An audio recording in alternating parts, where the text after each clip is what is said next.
Ever since I was a little kid, you know, I always loved the military. I loved the Army, and I think I always knew that I wanted to, you know, join. I just said, you know, I wanted to go and experience it, you know, and, you know, just to serve my country.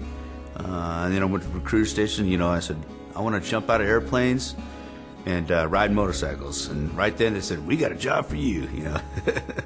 But, you know, I did it and it was good. It was right after combat. So, you know, I started getting these dreams and flashbacks and all that stuff. And then, you know, kind of like big anxiety and all that stuff. And I went to my doc and they said, yeah, we got to get you some meds, you know, and they gave me them and, you know, that was it. You first start taking it, you feel great. Whoa. And then it just like, it's like, you get immune to it, and then let's take a higher dose. Let's take a higher dose. In my experience, I didn't see anything helping at all. I felt like it was making everything worse. I gained like, how many, like 40 pounds taking the meds. We looked it up, and that one med, I don't remember what it was called, but it said it acted like you had like 1,500 calories every pill you took, and I had to take it 3 times a day. If he missed a dose, then the whole family would know, the whole house would be kind of on edge because you couldn't talk to him. He would snap. You take your meds and you can just start feeling it going down, and then you're just like, bam, and you're a zombie, you know? It almost seemed like he just didn't care about life anymore. He wasn't himself. My body was breaking down, and my wife, she's all into herbs, and she's saying this isn't right. And then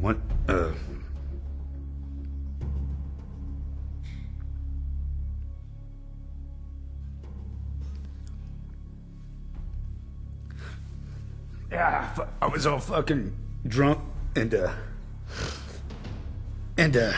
know, the meds, just taking that shit, and I just said, fuck it, I'm done. And I took my pistol and fucking put it in my mouth, and she opened up the door.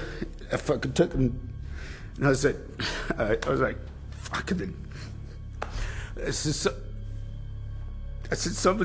we gotta fucking do something, you know? And this shit just didn't work, you know? And I had to literally grab the weapon away from him because it probably would have happened. That's why I said, fuck it, I'm stopping. You know, I'm stopping taking all this shit. It's killing me. You know, it's gonna kill me. It's gonna kill my wife. You know.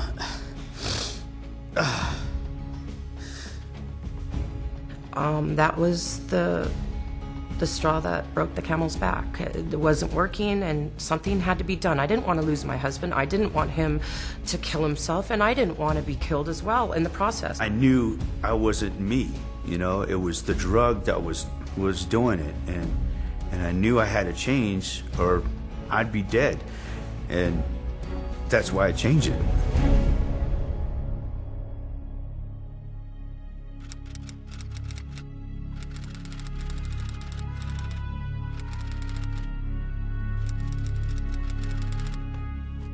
Il y a un problème énorme de suicide dans l'armée. Depuis 2002, le taux a presque doublé dans l'armée américaine.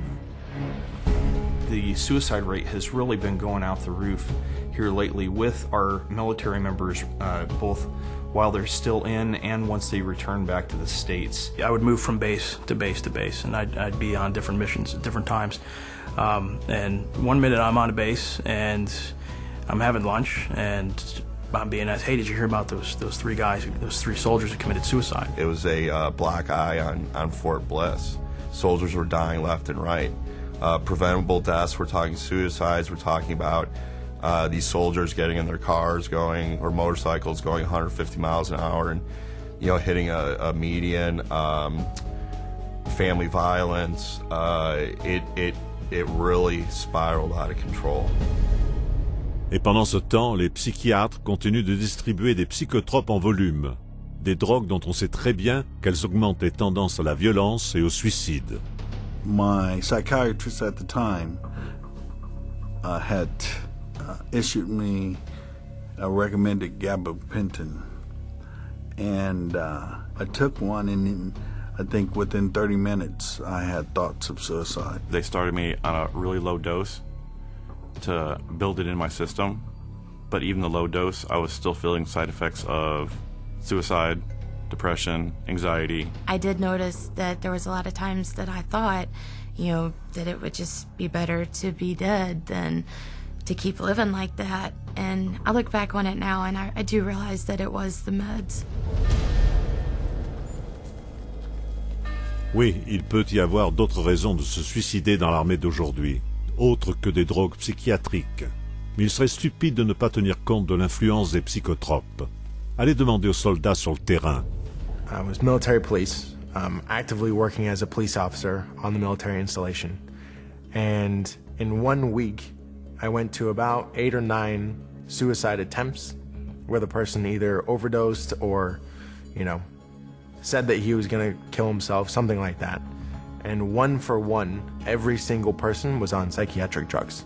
Because of my role as a criminal investigator, I didn't witness the soldiers while they were taking psychiatric drugs. All I got to see was after the suicide or after the death, and then the reports come out. We'd get called pretty often to investigate. We would have an autopsy performed and would include a toxicological exam, which would determine any drugs in the system, and usually there was some type of drug. A lot of them were taking some sort of medication for depression or anxiety. There were a lot of suicides happening in the military, overseas in theater and back in the States. De 2009 à 2012, davantage de soldats américains sont morts de suicide que d'accidents de la route, de maladies cardiaques, de cancers et d'homicides. Le ministre de la Défense des États-Unis a appelé cela une épidémie. Donc oui, c'est un problème. Certains ont dit que c'est dû au stress de la guerre, mais 85% des suicidés n'avaient jamais pris part au combat. Et 52% n'avaient jamais été déployés. Pourtant, la compétence des psychiatres militaires n'est jamais remise en question. Le résultat, des tentatives de suicide telles que celle-ci. My son joined the Army. He wanted to make a career and become something. He was still sweet and more normal when he came back from Iraq, even though he had, nervousness in crowds and PTSD. He was not different in personality as far as, to that degree like what we saw later on the drugs. And so when Michael said, hey, I'm having anxiety issues, I said, you need to go tell them. Well, and that's what really began his journey. That was the worst step, in my opinion, that we could have ever done. It started off with 1 drug and went to 2. With each successive symptom that he got a new drug. And we noticed that he started to go down in personality. It wasn't our son anymore.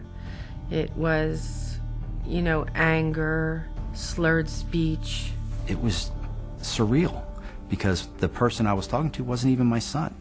He was unsure of himself. He didn't have any will to do anything. At one point, he had stopped brushing his teeth, drinking water, eating, because he didn't care. He didn't even know that he was that way. And I researched and discovered that our soldiers were being medicated and that they were committing suicide from it. So I printed all my research out and I handed it to my husband.